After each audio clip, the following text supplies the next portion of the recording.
Saya tidak takut tidak punya jabatan, Mas Anies. Beliau sendiri menyampaikan bahwa tidak berada dalam kekuasaan membuat tidak bisa berbisnis. Banyak aset saya, pabrik saya yang mandek karena saya tidak dapat kredit, karena saya tidak berkuasa 20 tahun. Kekuasaan lebih dari soal bisnis, kekuasaan soal kehormatan untuk menjalankan kedaulatan rakyat. Mas Anies, saya tidak punya apa-apa. Saya juga ingin tunjukkan harta kekayaan Pak Prabowo. Harta Prabowo Subianto tertinggi di antara baca pres yang lain, Pak. 2,04 triliun rupiah.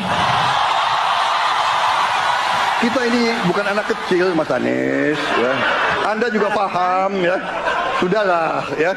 Inilah bedanya yang berbicara pakai data, yang berbicara pakai fiksi. Ya. Sorry ya.